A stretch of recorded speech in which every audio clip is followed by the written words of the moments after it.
A lot of you keep on asking the questions, nervousness, anxiety, fear. And as I said last week on the show, all of that is up here. And the biggest part of becoming what you are is failing. You have to fail big.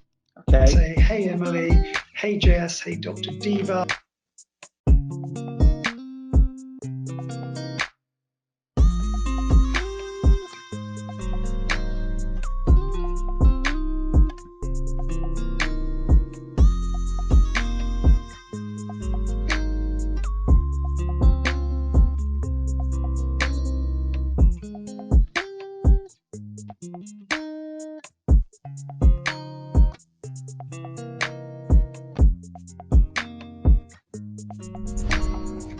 Hello everyone, happy Friday. Welcome to another edition of #askrobco. Hope you're well, hope you all had a good week. We have great special returning guests this week. Chris Porteous, MD Group, recruitment HR specialist, one of the big areas, property, surveyors, real estate. Great to have you back, Chris. How's it going? Yeah, very busy, Rob. Very busy indeed. Hope you're keeping well. Hoping to give out some really productive and helpful information on this webinar today. Absolutely, absolutely. Loving your sharp haircut, looking good as always. Takes a few years, All right. Definitely. All right, everyone, welcome. If it's your third time, thank you for joining. Really appreciate it. If you're coming back, thank you for coming back. Really appreciate it. How does the format work? On the right-hand side, you've got the questions box. You write in the question and we give you the answer. Very simple, very straightforward. This is your platform. We are here to give you free advice, free content, add value. If we just help one of you in your careers, in your lives, in your development, in anything that you're doing from today, then we are happy, and we've given some positivity and happiness back to the world. So right-hand corner, question, type it in, and we will go through the answers. Let's have a bit of an intro just for the new people that have joined today. Chris, tell us a bit about you, your career, and tell us then a bit about what's going on in the market at the moment. So I started out in recruitment 14 years ago, agency side with a corporate company, Hayes Montrose, as they were known then. My career's gone in different directions to the point where 5 years ago, I set up my own business on the back of the relationship with a client that I had in the market. And since then, the business has grown from strength to strength. My relationship with your business has grown, it's been very fruitful. And right now, we are actively extremely busy hiring surveyors up and down the UK. The market has gone crazy. Someone's hit the reset button. We've got several vacancies in areas that we never knew existed that we're looking for surveyors in. So it just goes to show that if you dig a little bit deeper, there are opportunities out there. And that's something we're going to be discussing today. And I'm very much looking forward to it. Chris, I mean, you know, we're getting all of these numbers coming through about what's going on, unemployment and so on, but why is property or real estate, especially in surveying, why has that gone crazy? Can you explain to us what's your understanding behind that at the moment? I mean, we've obviously got the pent-up demand that has been sat there for the period of lockdown. We've got several government initiatives. The stamp duty at the moment is non-existent on purchasing a property. The mortgage rates are at an all-time low. So there are several factors here which are keeping the property market moving. We are still ploughing through the pent-up demand, but the surveyors I'm speaking to are saying that they've never been busier at this present time. And they are working 5-6 days per week, covering geographical areas to the maximum limit that they can. It is that busy in the market at the moment, with several opportunities for people from all backgrounds.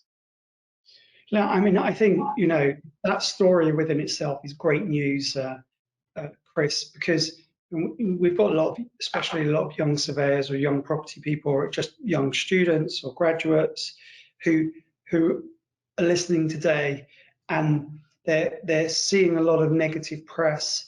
And the reality is, and this is really important to everyone here, and I know we've just started the show and your questions are coming through, but Chris is at the heart of the industry, and his finger is on the pulse. If he says what he's saying now, that is what's happening out there, it's because he represents the leading companies across the UK. So it doesn't matter where you are. This is a full representation of the country. And if Chris says that you, as graduates, as students, as young professionals, are in demand, well, that's the case. And so whatever you're seeing outside of this platform about possibly the world's falling apart and everything's doom and gloom, well, listen, the horse's mouth. Chris is here, and that's what he's here to share with us today. So everyone, get your questions, keep them coming through. Chris, I appreciate there's a bit of pent-up demand. I appreciate that there's stimulus, et cetera, et cetera. Are there any specialist areas? So is it across the board that people are looking for jobs, or is it the younger generation that firms are looking for, a bit of everything? What are you seeing? I think at the moment there's a strong emphasis on bringing through the next generation of younger surveyors. I mean, looking at the clients and how they're hiring, they want to hire surveyors with potential, candidates with potential, candidates with experience or limited experience, people that need training and development. That's on tap. Now we have time, the clients have dedicated time and resource to train and upskill people. And that's never happened in our sector. It's always been a case of come in, hit the ground running, out the door, away you go. But now these companies have the facility to train and upskill people from different sectors, graduates, newbies into the sector. It's such a great time to be looking for a job at the moment. It really, really is. I think that probably applies across most sectors. At the end of the day, raw talent from hungry young individuals that want to upskill and learn a trade, it's a great moment for that, isn't it? Oh, without a doubt, without a doubt. What people need to realise is that the press, everything you see on TV, is designed to sell and create a reaction. You will see a lot of negativity out there. That's far from it in the market at the moment. And from on the ground, I can tell you now, there's a lot of activity. Absolutely. No negativity on this show. We're only here. Happiness, positivity, good vibes, happy Fridays. That's what we're here for. Everyone that leaves today must go with a good positive outlook on life and have a great weekend on the back of today's show. Just a few welcomes. Thank you. The questions are flying through. Appreciate that. Dr. Diva in the house. Very happy to have you back, Dr. Diva. Hope you're well. Make sure you give us your words of wisdom. Everyone loves to hear it. A few other regulars. Jess is back in the house. Good to see you, Jess. Hope you're well. We've got Parish. Good to have you back, Parish. Hope you're well. Who else we got back? A few regulars. Miles is in the house as well. Dorota back. Hope you're well. Look forward to your questions. David, welcome back. A few Davids actually. A few other regulars, a few new people. So thank you, Stephen, for joining. Robert for joining. Richard for joining. Hope you enjoy. Get your questions through. Jonathan, Jason, James, get your questions through. Keep them coming through. All right, so let's start going through the questions, Chris. Let's see what everyone's got from us. I've got something from Stephen's just come through. Let's go through Stephen's question. Suggestions for structuring a CV when coming into residential surveying valuation from another industry. So Stephen's a Sava student. Is it still career history at the top and then relegates the rest of the stuff to the second or third page, or do you go solve a student at the top? Like, what are your thoughts on structuring a CV? I'll give you my thoughts afterwards, but I'm gonna go first, Chris. From my perspective, I always say that the opening paragraph is about you, and that's your hook. That's when you have to hook in the client who you sent your CV to. So you need to talk about yourself, your skill set, what value you can add to a business. So if you're going through the SAVA program, how far are you through the SAVA program, and where do you see your career going? If you can highlight as much content showcasing you and the value that you would bring with your transferable skills to the sector, you would catch the eye of the person reading your CV. Straight after that, I would definitely put qualifications. So again, your career qualifications, your SAVA qualifications, and then your employment history. That's definitely how I'd structure a CV if you were coming into the industry. Great, thanks for that, Chris. And, you know, from my perspective as a MD, I kind of like have a different approach. Chris would say, Rob, you need to see this person. And I'd literally open up the CV, 30 seconds. And if Chris says I need to see someone, well, I trust Chris, which is why I use him. So I'm going to see them. So from my perspective, actually, there's more emphasis on Chris.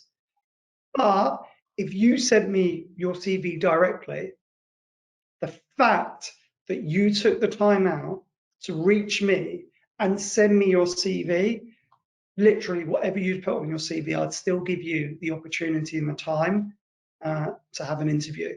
So sometimes people overplay what they put in the CV, and maybe some of the larger firms do look for that because they're very selective.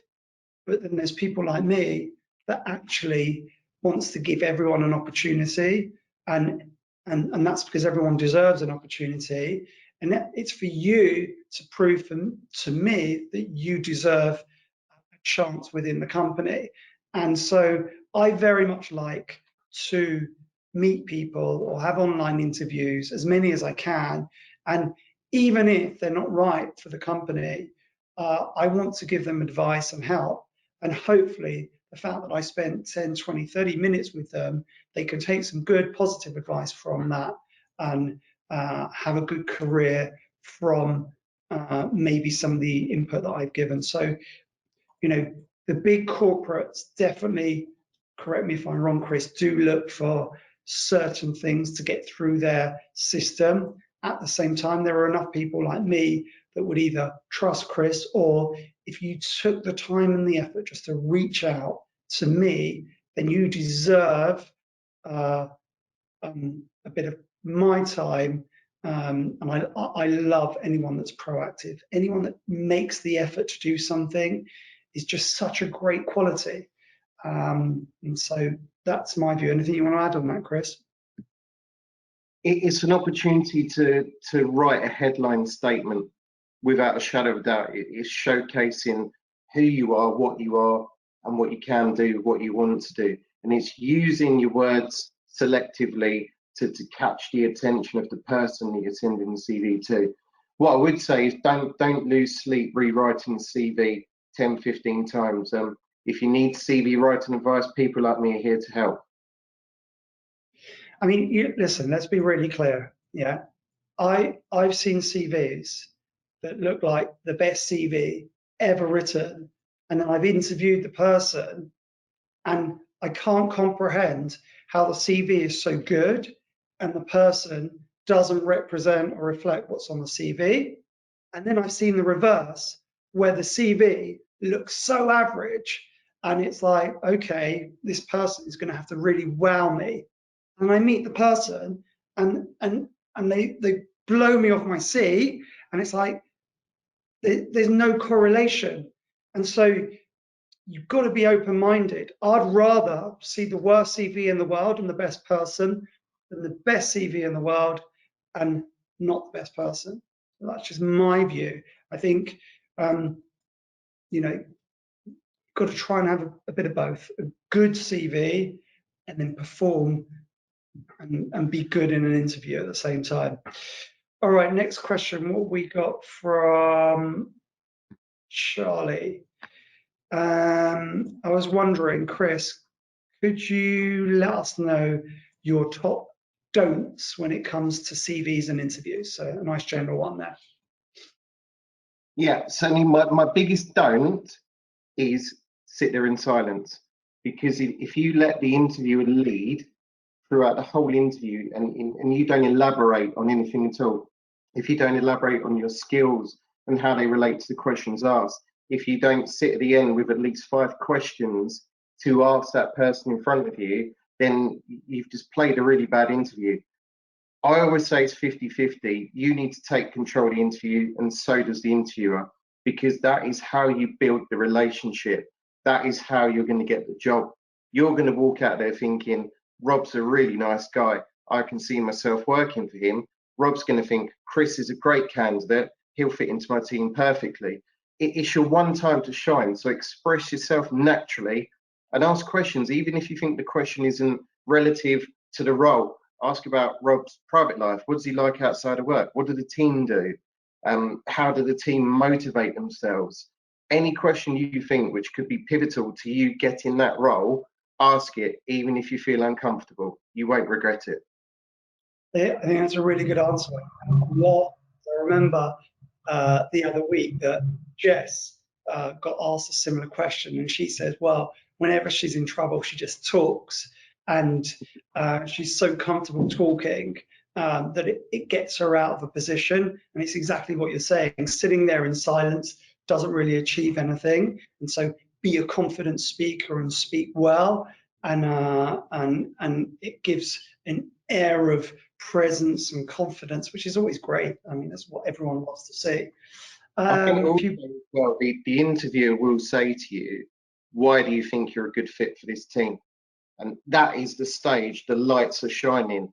That's time for you to come out of your shell for the 1 minute, 2 minute that you have, and say, I am right for this role, I am right for this company because of. That's your time to shine. Yeah, absolutely. Just a few shouts, a few people that have joined. Welcome Adam, welcome Claire, another David, welcome. We have Harv, welcome. You're new, first time, hopefully. Send a message if so. Got another James in the house. We have a Logan, welcome Logan. Could be first time as well. Send a question. Martin, send a question. Matthew, say hello. Paul, Peter, please send a message. Get your question out there. Thanks for joining, appreciate it. All right, so where are we going next? What do we got here? So online interviews, actually, this is a good one because actually we've been promoting this, and a lot of interviews are taking place online. So maybe what are the tips for online interviews, and what approach is different to an online interview? You know, could it be, how do I dress? Should I wear my suit and my tie? What should my background be? Should it be a white wall, or should it be, you know, Sydney Opera House? What tips you got to give there? Because this is a new world now, isn't it? Yeah, Online interview, it's not what we've seen before. And actually, is there a way that we can share with the audience how to perform best online, and dress code, appearance? What are you seeing? I'm seeing many different variations, and one thing I would say is that we are now in a day and age where we are having to conduct interviews from home. And at home, you could have a husband and wife, you could have children, you could have animals. Anyone could walk in the door and interrupt your video interview. But I wouldn't be paranoid about that, because it happens. And I think that the interviewers understand this as well, that there are distractions at home. So you're never going to find 100% the perfect setting. What I would say, what both Rob and I have at the moment, is a white background behind. That's purely preference, because I've got natural light coming in as well, just to make the room look brighter. In terms of how you dress, it should be how you're comfortable. Rob's wearing a suit, Rob's in the office, I'm working from home, I'm semi-smart, but I think you should be comfortable in what you're wearing. I wouldn't be wearing a full-blown suit if I was having a Zoom interview, because I wouldn't feel comfortable doing that. I'd probably relax, take the tie off, take the jacket off. But again, it's how you feel comfortable and adjusting your surroundings to make yourself comfortable. Have a glass of water, have a pen and paper beside you, natural light, nice airy room, and just make yourself feel comfortable before you partake on the call. Yeah, I mean, I'm ultimately, and this is the message I keep giving. You got to be yourself. I think in most circumstances you want to look professional. I don't think you can ever overdress, and it's probably something my mum would have said to me. You can never be too smart. So imagine the candidate that turns up for the interview with me now, and he's wearing this black suit with a great tie, and he's smart and he looks the part. I'd sit there and smile and say, you know what, good on you for making the effort. And if someone didn't do that and they were super natural and comfortable in their pajamas, then good luck to them as well. Because if they're a great candidate, they're a great candidate. So it is irrelevant. At the same time, you can still put your best foot forward. It's like going on a date. If you're going on a date, you want to feel your best, look your best, give the other person the best impression of you. So, give yourself the best chance. Ultimately, I love authenticity. I love people just to be comfortable and be themselves. But sometimes you only get one shot and you've got to make the most of it. Quite a few latecomers, not a problem. There's no such thing as late. It's just being there that counts. Welcome, Sismon. Welcome, another Stephen. Welcome, another Matt. Jonathan as well. Thank you for joining. Ask the questions on the right-hand side. We'll give you the answers. Welcome, Brendan. Thank you for joining. Questions on the right-hand side. We will give you the answers. And we have loads of questions, so that's great news. Keep them coming through. Right, where are we going next? What's next on our list? I think it is James. Question from James. What are the prospects for a not so young, late 40s? Late 40s is extremely young, James. So let's put that in context. You're not even halfway through the game. Okay, so even when you're at 50, 60, 70, it's not too late. So you're definitely are not so old, I would say, and relatively young. Sava student, will my age go against you? Right, before even Chris replies to that, no, no, no, no, and no. Chris, what have you got on that one? No, no, no, no, no. Simply put, you're never too young, you're never too old. It comes down to the experience that you have, the transferable skills that you have, the drive and tenacity to reach your goals. It's all in here.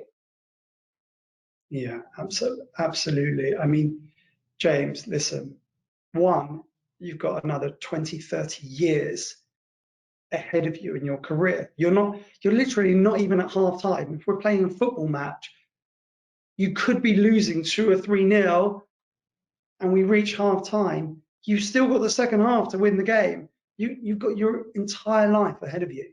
So absolutely lose that thought, James. Get it out of your head. It's absolutely not true, and it's not a true reflection on someone's career or life. Down to you. You just got to put yourself out there, be positive, and someone should absolutely love to have you in their business. If you're a good asset, you're a good person, good way about you. The one thing that you've got to put forward, it's the complete inverse. When we have the younger people, they write, oh, I'm a bit nervous about the interview because I don't have much experience and I haven't worked before, which is normal. when you're 17, 18, 19, you haven't worked, you don't have obvious. But for you, James, you've got loads of experience and you have worked before. So you've got to share that, because your soft skills and your historical experiences have created so much into what you've got to bring to the table. That added value puts you in a very special position. So instead of thinking that it's a negative, it's a major positive, but you've got to bring that to the table. You've got to push it forward. Anything you want further on that one, James, write back and respond. So maybe we can go into a bit more detail with you. Maybe tell us the path you're looking for, what your passions, what piece in the industry you love, and maybe we can give you a more detailed reply. Welcome back, Chris Harrison. Great to have you on the show again. As a property recruitment specialist, is there any common mistakes you see from people that come to you? That's a good one. What common mistakes are there when people engage with you, Chris, and what is the thing you always say to them? You shouldn't do this or you shouldn't do that. I think the common mistake is thinking that there's only 1 or 2 vacancies with set salary parameters. They're kind of in a mold of, okay, well, I'm on this amount of money. The vacancies out there are paying £1,000, £2,000 more. Is that what I'm worth? I mean, in all honesty, not every single job in the market is posted on the World Wide Web. It's about who you're connected to. And I'm connected to a lot of business leaders whose jobs aren't in the public domain. So I know where all the jobs are, so I can give anyone guidance on the role, the salary, the benefits, the package as a whole. And I think it's being open-minded. Don't drill down on the negatives of what you see in a job advert, salary parameters, location set in stone.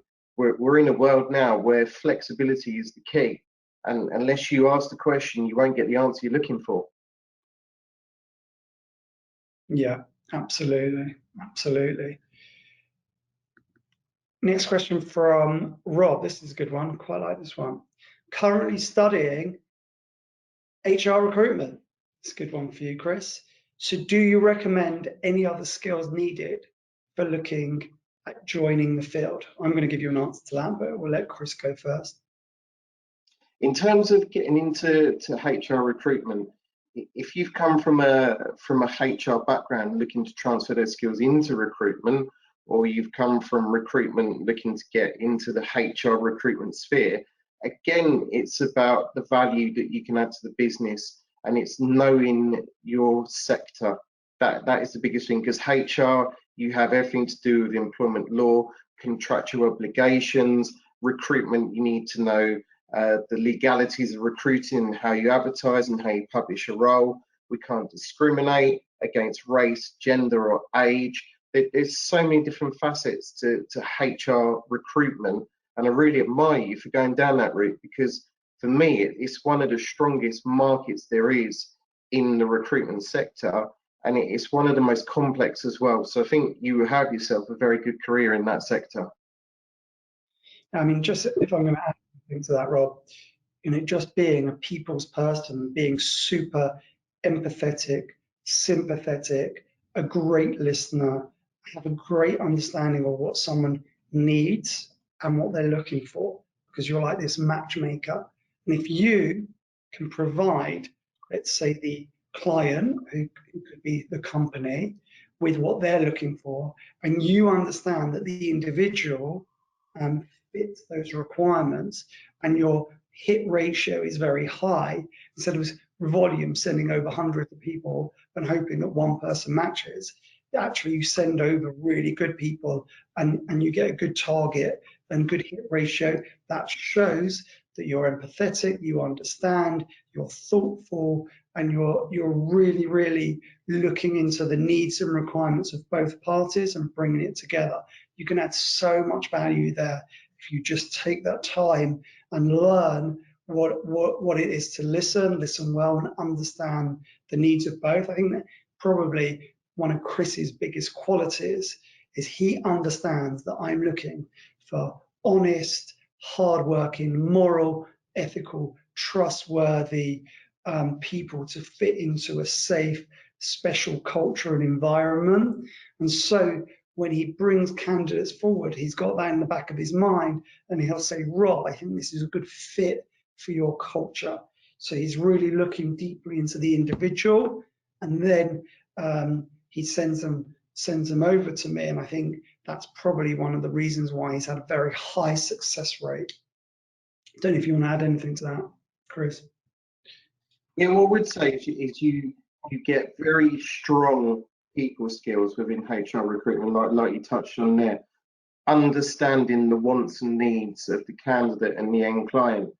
HR historically have been a tough nut to crack, but if you're a HR recruiter recruiting HR roles, you seem to click with the person on the end of the phone. But you will understand more about the roles you're recruiting for, the people you're trying to recruit, and the client's wants and wish list, so you'll be able to connect everything together into one parcel. Like I say, HR recruitment is a great arena, and I wish you all the best. Yeah, absolutely, absolutely. Loads of questions have come through. We're going into the last 15 minutes. We will get through every question. Do not worry. Thank you for all being patient. Just hang in there. Be patient. Next question we've got, Charles. Concerned about job security now that we're in a recession. What advice do you have, both as an MD and as a recruiter?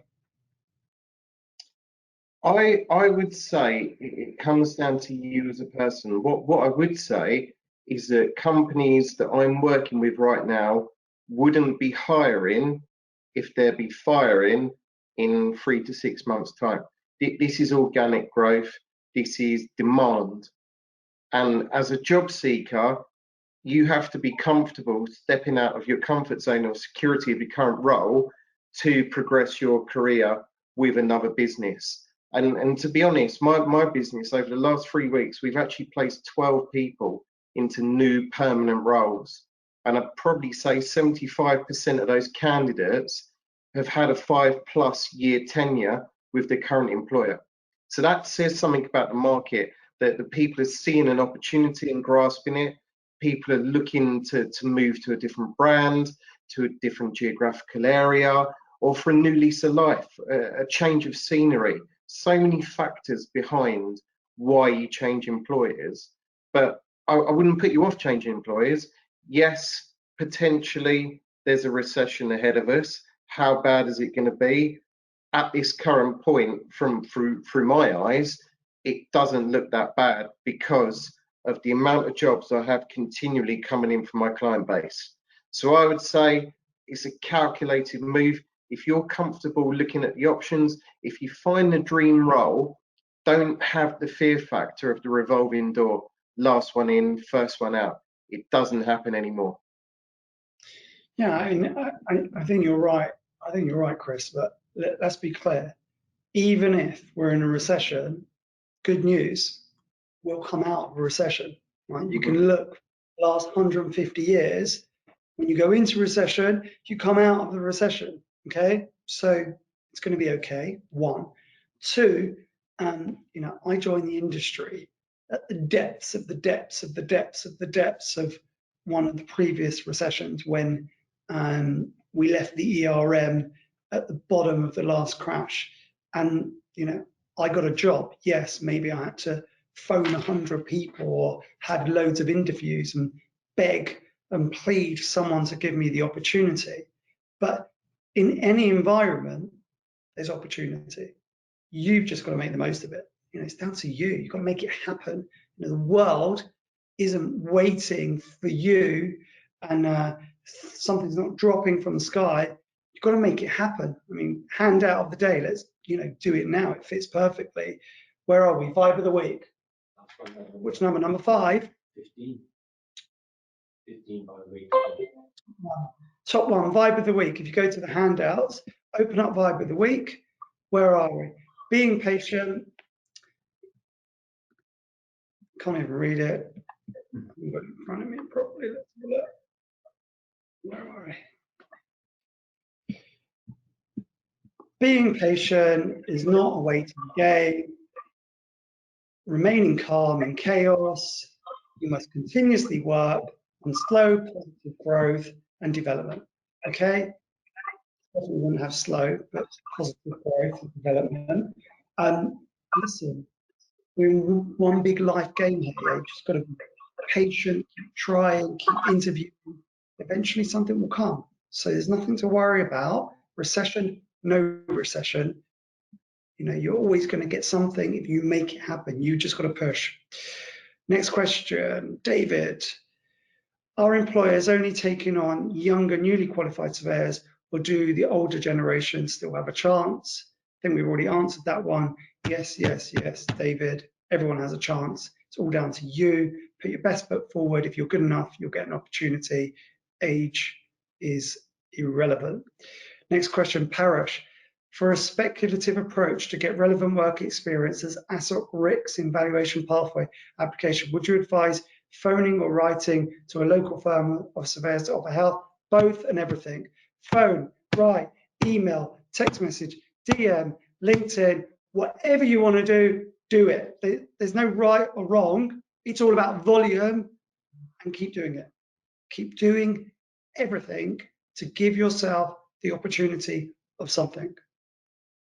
Email, phone, write, message, knock on the door, DM, whatever you have to do it. There can never be enough communication or interaction. Everything is the answer to that one. Next question.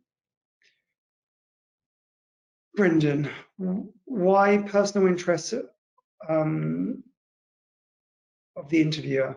Okay, so you're asking the question. That's, I think, going back to what you said, Chris, before about what's the point of the personal interest of the interviewer, Chris, just so maybe go a bit deeper into that one. Yeah, personal interest is the connection point, really.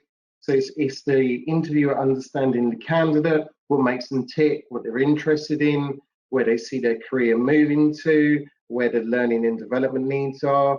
And you can also spin that around onto the client and ask what their personal interests are, and to gain a better understanding of your potential new boss. What makes them tick, the wife, the husband, the two children, the dog, the holidays, the football team. You've got that opportunity to build a connection. Like Rob touched on, these Zoom interviews or other video technology interviews, it's essentially a format of speed dating. You need to extract all the information you want and obtain all the information that you need to make a calculated decision. Now, hopefully, during lockdown, pretty much everyone has spoken to family or friends on video technology, quizzes on video technology, so you're comfortable using the technology. You need to zone out the fact that this is a one-on-one interview, because it really isn't. It's just two people on the end of a video screen having a conversation. If you view it like that, you'll be comfortable and you can convey your personal interests and objectives accordingly. Brilliant. Let's get through the last questions. Claire says hi. Hi, Claire. Thanks for joining. Jess, when in an interview, how do you make your answers sound less generic? For example, lots of people want to portray their best skills, i.e. good at taking instructions, good team player. How can you make these sound less generic, Chris? You need to tailor your responses towards yourself. So if you're looking at a generic response of how would you do this job, I would do it like this. If you need to spin that around, say, in order for me to do that job to the best of my ability, I would do this, I would do that. There's so many different ways of answering a question. I've always used the 5-second pause scenario. Someone asks you the question, count to 5 in your head, and then respond. Because if you say the first thing that comes out of your mouth, it's going to be that generic answer, and you will be kicking yourself for not taking that time to respond to the question. So think about what you're going to say and how you're going to say it, and sound different, but get your point across. Yeah, I mean, Jess, to be emotional and to be personal, it's all about storytelling. So with your answer, just give examples of what you've done, and that gives the answer within the answer, rather than say, I am a good team player. It's give the example of where you were a good team player without saying that you're a good team player, because you don't need to say it. If you give a great story of where you were, it's self-explanatory. Storytelling is amazing, personal, emotional, creates a connection. Storytelling. Better still, we talked about the working as a team. If you can say how you stepped out the team and led the team, that shows a fantastic quality in you as a person. So seriously, think outside the box with your answers before you do respond. Absolutely. Are there any hotspots for surveyor demand from David? What are you seeing? What hotspots? 2 letters, UK, anywhere, absolutely anywhere, you name it, UK. There's vacancies in every pocket of the UK. We got 50 odd clients that are looking, from panels to practices to small unique brands. The demand's there. Wherever you live, we can pretty much uncover a role for you. Great. Sisman, never too late, nothing to be sorry about. Appreciate you being here and giving up your time. Miles, great webinar. Thank you, Miles. How confident are you in the market certainty over the next 6 months? How do we deal with any uncertainty? So, said it a million times. Uncertainty is the new certainty, Miles. Life, the world we live in, markets, economies, industries, they're always going to be uncertain. What you've got to get comfortable with is that chaos and uncertainty, and you performing through ups and downs at a consistent level, irrespective of what happens in the marketplace. So flip it the other way around.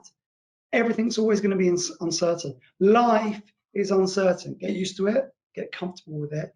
You perform to your very best through the uncertain times, which is the new norm or the normality. Then you've got nothing to worry about when markets go up or down, because you are performing. That's what matters. Forget uncertainty or certainty. Permanent uncertainty, permanent chaos, but consistent performance to a very high level in everything that you do, nothing to worry about. Jonathan, are there any particular suitable recruitment agencies that you would recommend? Yes, Chris at MD, definitely recommend him. What else, Chris? I'd recommend myself.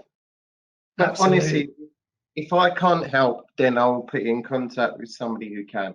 I'm connected to hundreds of recruiters. I know them from my past endeavors with other companies. I know recruiters in pretty much every specialism of business in the UK.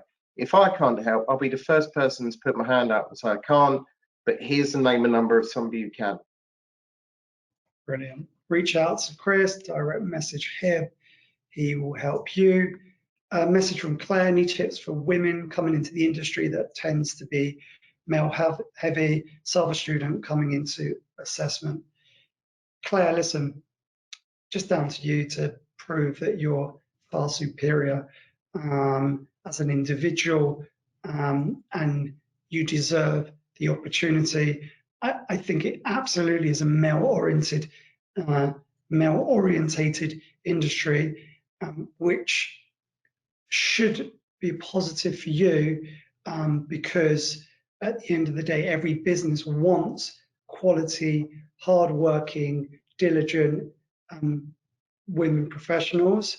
So actually, if you're good, and I say good because everyone needs to be good to take an opportunity, male or female, all you have to do is worry about yourself and putting yourself forward, and forget inequalities or forget male or female. You just focus on being good and representing yourself.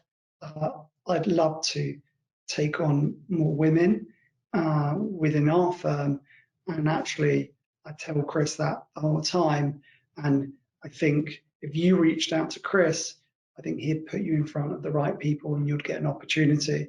So don't worry about the industry being male orientated, worry about having the right people giving you the right opportunities for you to work in the right places that wants to employ good women and champion good women within the industry. I absolutely want to do that.